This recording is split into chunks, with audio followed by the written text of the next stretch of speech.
Students, my name is Mahirin. I am a teacher in Government Girls High School, निचला थड़ा। आज हम history के rise of nationalism in Europe के last topic के बारे में पढ़ेंगे, nationalism and imperialism. Nationalism is you all know होता क्या है। नेशनलिज्म होता है patriotism, oneness, love towards your country, that all is nationalism. And imperialism क्या होता है? इम्पीरियलिज्म एक ऐसी पॉलिसी है जिसमें एक देश अपनी पावर को बढ़ाने के लिए अपने एरिया को बढ़ाता है, यानी कि अपने आसपास या बाकी देशों को इन्वेड करके, जैसे कि by the use of military और अदर मीन्स, उसको हम बोलते हैं इम्पीरियलिज्म, यानी कि कब्जा करना। कंट्री जो है it wants to increase its area through its power. 19th century के एंड में हमें एक चीज़ देखने को मिली। हमें क्या देखने को मिला? Nationalism was getting replaced by imperialism. Imperialism ज़्यादा बढ़ रहा था और नेशनलिज्म ख़त्म हो रहा था। जो ग्रेट पावर्स थी, जैसे कि जर्मन हो गया, ग्रेट ब्रिटेन हो गया, रशिया, ये सारे क्या कर रहे थे?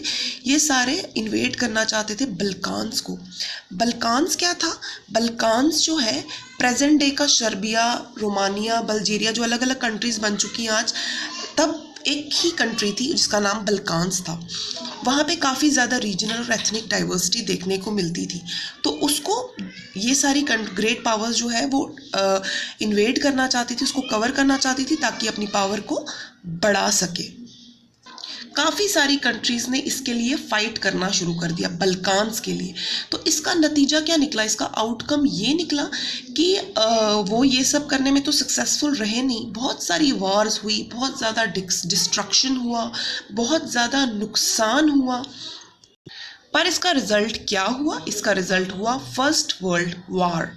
इसका जो कॉन्सिक्वेंस था इम्पीरियलिज्म का, जो बल्कान्स पे इन ग्रेट पावर्स ने अटैक करने की कोशिश की, वो ये था कि फर्स्ट वर्ल्ड वॉर हो गई 1914 में। तो स्टूडेंट्स, इसके साथ तो हमारा ये चैप्टर ख़त्म होता है, लेकिन इस चैप्टर को ख़त्म करने से पहले मैं आपके साथ कुछ इंपॉर्टेंट टर्म्स डिस्कस करना चाहूँगी।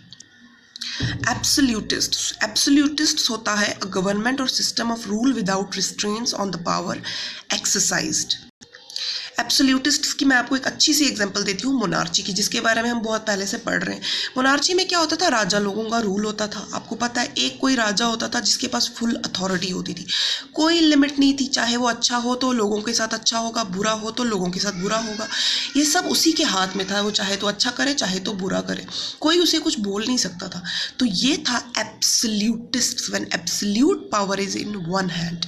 Next comes utopian, an imaginary ideal society which principally does not exist.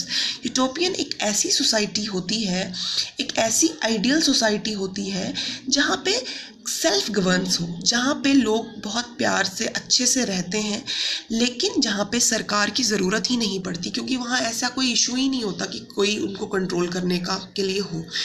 इसीलिए बोल रहे हैं कि it principally does not exist, क्योंकि ऐसी सोसाइटी होना आज के टाइम पे या तब के टाइम पे तो इम्पॉसिबल था, क्योंकि गवर्नमेंट के बिना हम किसी भी देश को नहीं चला सकते। Next comes suffrage, the right to vote, जिसके तहत हम इंडिया में अपने कंट्री में अपने किसी सरकार बनाते हैं, किसी पार्टी को चुनते हैं वोट देके। That right to vote is suffrage. Feminists होता है एक ऐसी थॉट, एक ऐसी सोच जिसमें जेंडर इक्वालिटी हो, awareness of women's right and interests based on the belief of the social, political and economic equality of the genders. Allegory आपको पता है, अभी हमने डिस्कस किया था लास्ट लेक्चर में। कोई सिंबल, ऐसा कोई सिंबल जो हमें स्पेसिफाई एक्सप्रेस करे कोई आइडिया या थॉट थ्रू अ पर्सन और समथिंग, जो पर्सनिफाई करे, सिम्बॉलिफाई करे। Sword, ready to fight. Last में हम एक क्विक रिव्यू करते हैं, पूरा का पूरा देखते हैं कि नेशनलिज्म इन यूरोप कैसे आया। सबसे पहले तो ब्रिटेन में नेशनलिज्म 1688 टू 1801 में आया। उसके बाद नेशनलिज्म इन फ्रांस आया 1830 टू 1848। फिर हुई यूनिफिकेशन ऑफ इटली 1859 टू 1861। उसके ठीक 10 साल के बाद unification of Germany 1866 to 1871। And at last nationalism in Balkan 1871 to 1914। और 1941 में क्या हुआ? हमारा first world war. With this we end up our chapter. Thank you so much, have a nice day. कल हम किसी नए लेक्चर के साथ मिलेंगे दोबारा। Thank you.